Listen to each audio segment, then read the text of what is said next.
All right, so today I want to talk about this graph and thing I seen the other day, and it's basically the quality of life index in Canada under Harper and under Trudeau. Now, I was never a huge fan of Harper. I mean, I wasn't even old enough to vote for him pretty much every time other than the last time.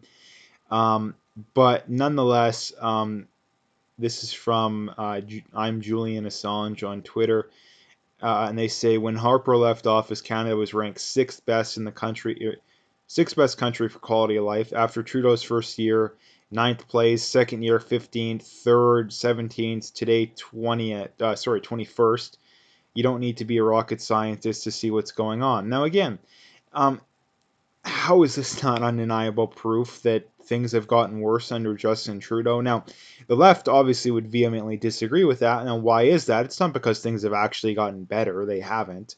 It's because Justin Trudeau has just ramped up the free stuff and the virtue signaling, right? Like that's all he's really done. Just more free stuff and more virtue signaling. That's what they're doing, and that's what they're going to keep doing. So yeah, like I just mentioned too, I never was a huge fan of Harper. I mean, looking back on, I kind of had to figure out exactly. He was kind of like a run of the mill conservative, right? Like um, not like a full on like neocon like George Bush, Mitt Romney type, but definitely not a Maxime Bernier kind of conservative, right? So but was he doing? I mean, honestly, like if he were running last election, I don't know. I don't know. I would have been more likely to vote for him than the Conservatives under Scheer, but I still think I would have voted for the PPC, and that's assuming that they would have ran a platform that was even a little further that wasn't so far or so far to the left at the very least for conservatives, right? So yeah, that's kind of like I say, it's so hard to tell too, like because it's kind of a something that's a hard comparison to make, but nonetheless, we are better than we were, right now. And this is the thing too that from the liberal government's perspective and Justin Trudeau's perspective, I don't think they really care about this kind of stuff, right? For the simple reason that all their viewers and all their supporters, and maybe not all of them, but probably 90% of them, 95% of them, they'll just deny stuff like this, right? Like it's bias, even though it's clearly not.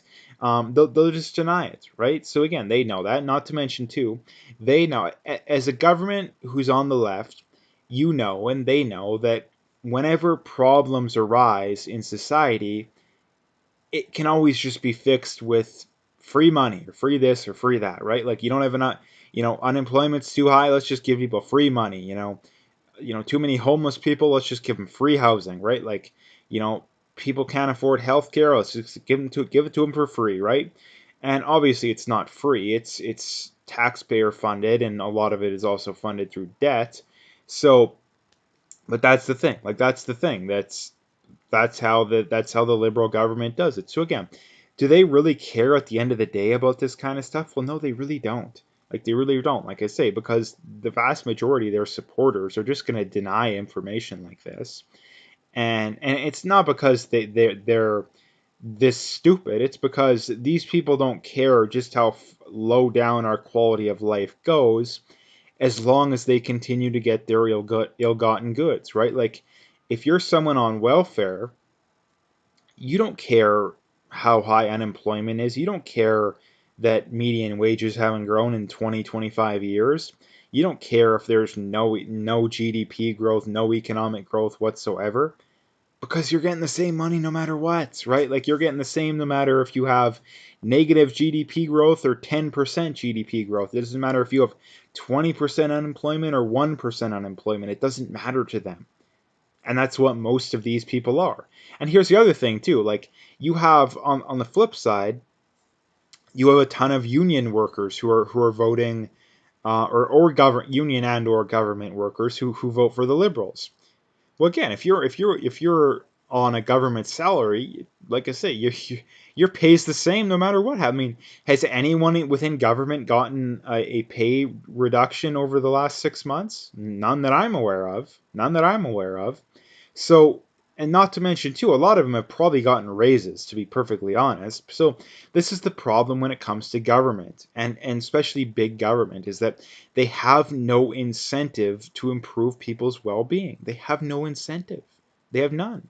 And it's mainly when you're on the left, because when you're a government on the right, if unemployment is high and there's very little to no growth, then what's going to happen is that, if you have a lot of unemployed people, there's going to be a lot more people dependent upon government to get by on a day-to-day basis, which means that's more leftist voters, right? Like the more people that are dependent upon government, the more leftist voters you're going to end up with, right? So that's kind of where we're at, and I think that's what their goal when it comes to Alberta is that they're hell bent on blocking anything that can actually get Alberta growing, right? Like they're hell bent on that. So again, their solution is okay. Well, let's just do one of two things. They bleed Alberta dry and have a lot of people move out of Alberta. Well, if you're going to move out of Alberta, um, most people are going to move to either BC, Ontario, other parts of Eastern Canada. Like it's only going to be a small percent of the population that's just going to move to Saskatchewan, right? So they know that most people are just going to move to areas that are already safe leftist areas, so they really have no reason to be worried. And not to mention too, the more, like I said, the more people that are dependent upon government, the more likely that we're going to end up left anyway. If you look at Alberta, Edmonton and Calgary probably are already, I would say, slight majority left. Like you talk to people, a lot, especially from Eastern Canada, and they're like, "Oh, Alberta is this super far right province," and they're really not. Like the rural areas, yeah, like the rural areas definitely are. Like the conservative candidate wins by, 3, 4, 5 times the amount as the next highest person, but in the cities, specifically Edmonton and Calgary, it's actually pretty moderate. I would say that it leans slightly to the left, to be perfectly honest.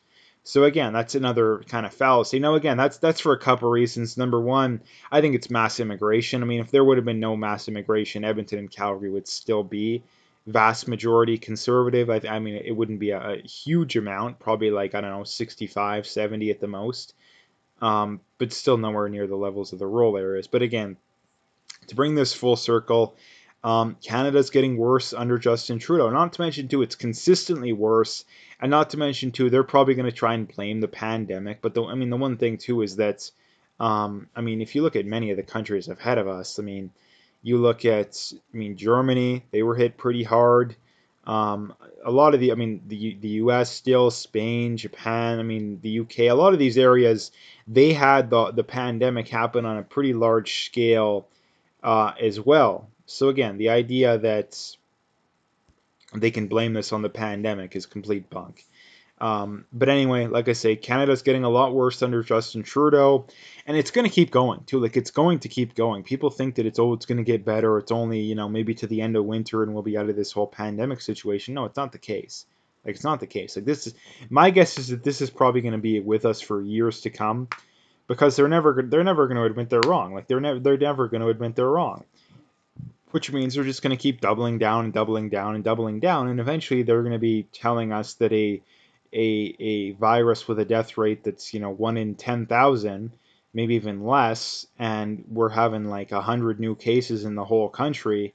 They're still going to be telling us that, oh, this is the biggest thing in the world. We should be more worried about this than anything else. And one life is too much, even though there's been thousands, dying of other causes in comparison, right? So again, that's kind of where we're at. I don't think this number is going to get any better. Maybe if they just print a massive amount of money, maybe they'll do that, but I don't think anything's going to dig us out of the hole we're in until people can recognize that we're on the wrong path, and people don't want to do that. So anyway, if you like the video, make sure you hit that like and subscribe. Make sure you follow me on Twitter, BitChute, and Parler, but mainly Twitter. All those links are in the description, so you can find them all there.